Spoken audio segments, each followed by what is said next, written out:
we will be talking about Google Docs. Now, there are various ways to access Google Docs, and I'm going to show you the different ways. In your Google Suite grid up here, your Google Apps, you have Docs right here. You can click on that, and it'll open a new tab and take you directly to docs.google.com. Or you could click a new tab and click docs.google.com. It'll open the same exact page as long as you're signed into your Beta for Schools account. And this is kind of like your hub kind of page. It gives you everything that you've been working on or recently opened. Okay, right here it says owned by anyone, last opened by me. I can change my view. I can go to grid view and see like a little snapshot of what it maybe look like. I get A to Z. Okay, or I can open a file from a certain folder directly from there. If I don't have a file I'm working on but I want to start a new document, here are different templates. You can start a blank one or a template gallery. You can click that and it'll go to different options for you here. Okay, it's general. Beta Schools has different ones that I've used. Resume, different ways. Okay, you exit out of here. Okay, and then you can hide the templates if you're not needing that. You have your little grid right here. You can go jump to Sheets, Slides, Forms. You have Settings, or go to your Google Drive with this account. You have your Home button. Okay, and then you have your search. So if you want to type in, let's just say school, every document would start populating with the keyword school in it. You can also go to your Suites app here or your account. A little tip, docs, docs.new opens up a fresh blank document for Google Docs within that account that you're working with. If I click blank,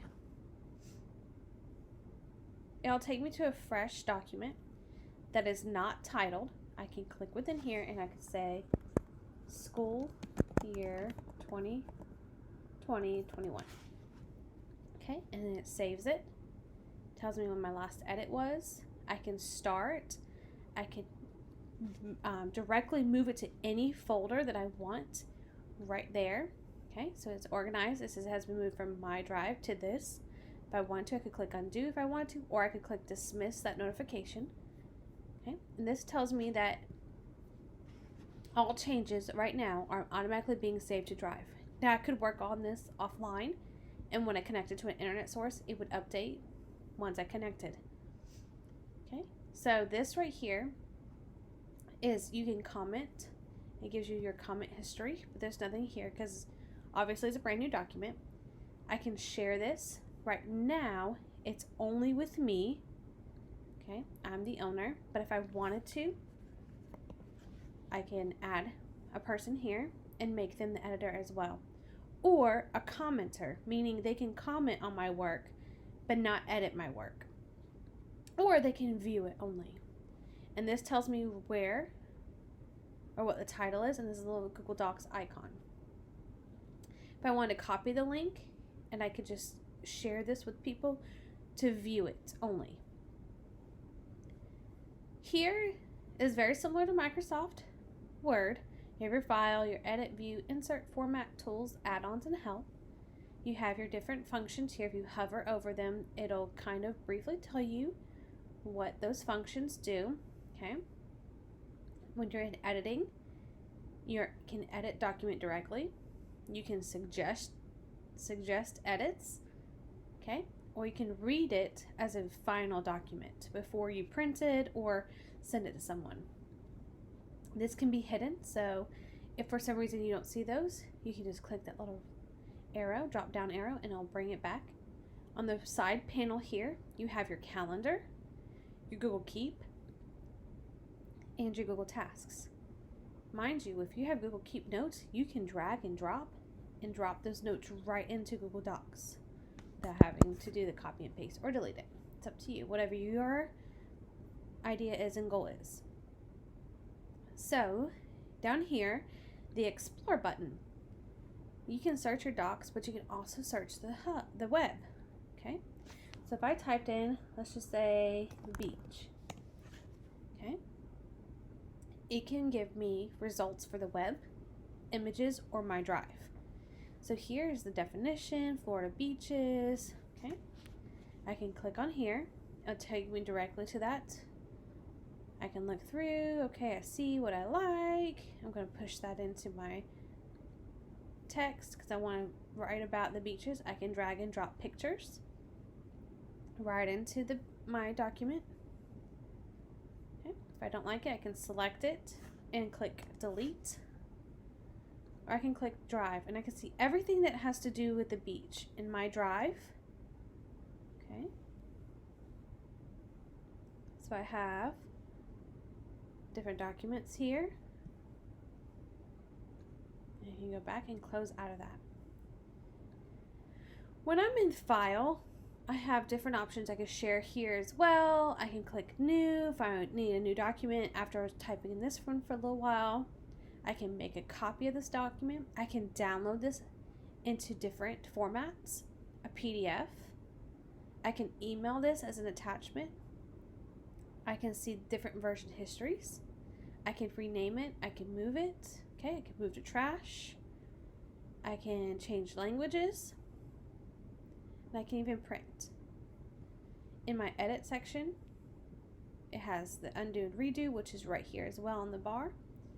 I can view different things. I can take those away if they're checked. That means they are displaying at that moment. I can insert images and tables. With my images, I can upload directly from my computer or my drive, or I can search the web, or even a camera, or however the different options they are right there. A table, I can add a table directly on there, and you can see I can go as big as I need to, which is 20 by 20 right now. A drawing.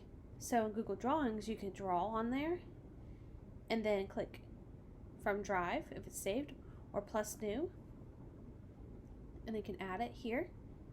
And then you can draw however you want. Here's my box. Here's my image, my shape. Okay, I'm going to go here. I can fill it. I want it to be transparent. Okay. And here's my box. I can save and close. That's right there, but let's go back into it. I'm going to change the color. Save and close, and it puts that here. And I can move that, and I can even make it bigger if I needed to. I can put a chart, different kinds of charts, or one from my sheets. Horizontal lines, social characters, links, table of contents if I needed to do that. Format, different text, which those functions are up here.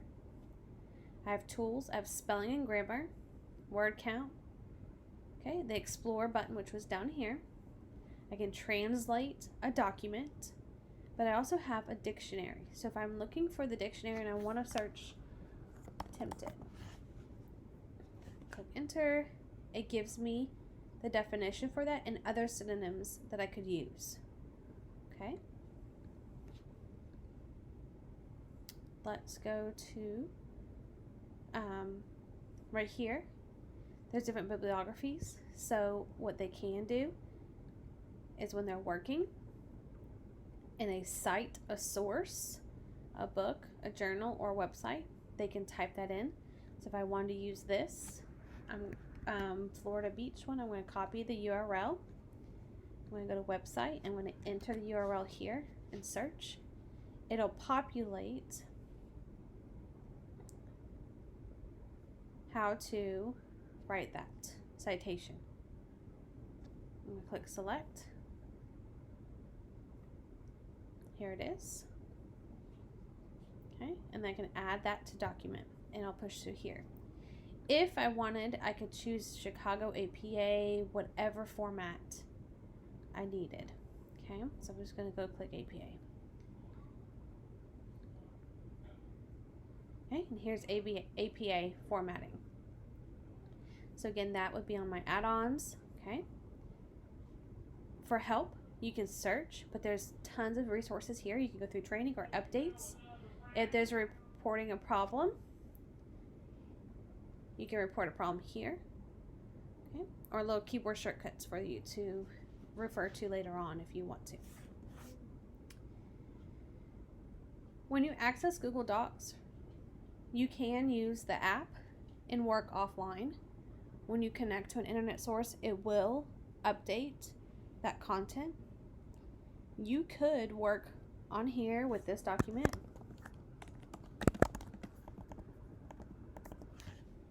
And then this would populate on another device.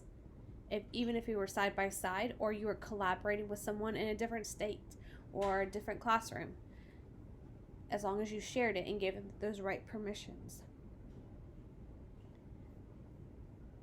When you click the little document button right here, it'll take you back to the home page, and you could open and go back through and choose what you wanted to work on.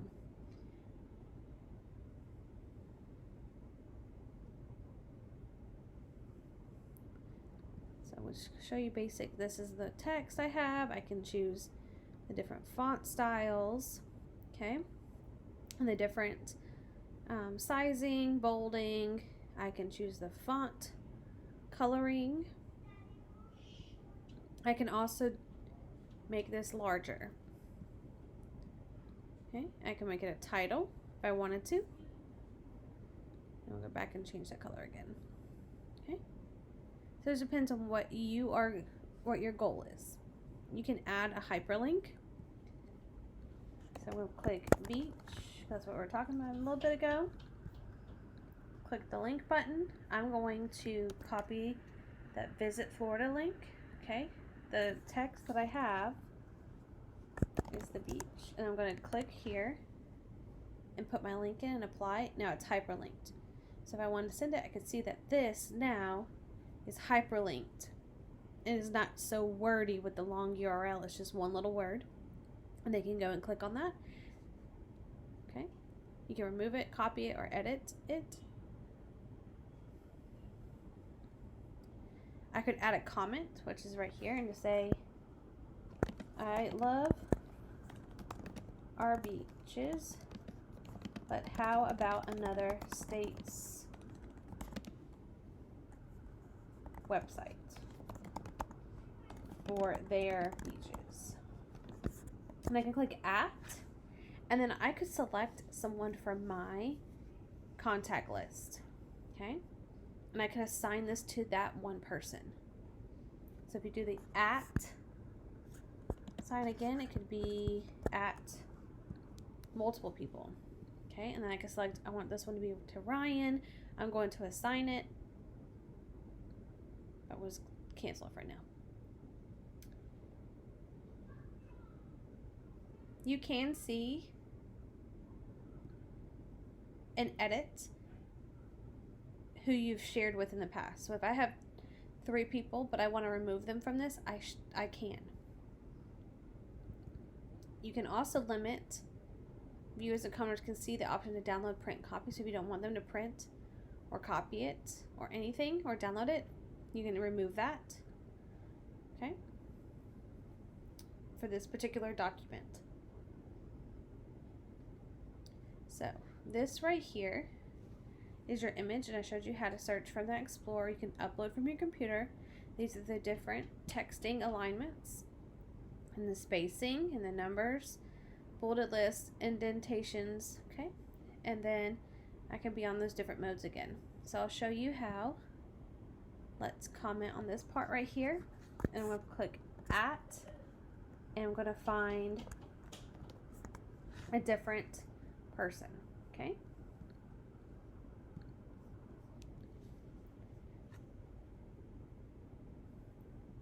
You can choose how you allow others to access that file that you've shared with them.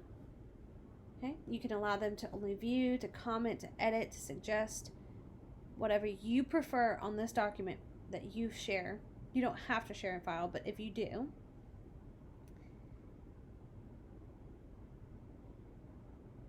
you can translate a document. There are more than 100 languages to choose from. on a Google Doc to translate for. You can apply add-ons to help further your work in Google Docs. For instance, like the EasyBib helped you create a bibliography. That's very helpful for students. I know that we had to always handwrite or create our own bibliography citations, but with technology advancing, this is a great feature for our students. While working in any Google Suite app, you do not have to continually click save while working on your document. Google automatically saves that document every so often. Every time you stop typing, it will save it. So that's a huge plus for Google Suite apps with the Sheets and Docs. I've shown you how to explore Docs in the web. I've showed you how to go to your Keep and drag and drop those notes over. I've shown you how to hyperlink and add images, how to edit text, how you can share that, and how you can move it to certain folders. Okay. And at any point you can take those restrictions away or edit. You can move these to trash. Okay, and then you can also translate documents under the tools or look up dictionary within Google Docs. I hope that you learned one or two things from here and would love to continue your knowledge in Google Journey.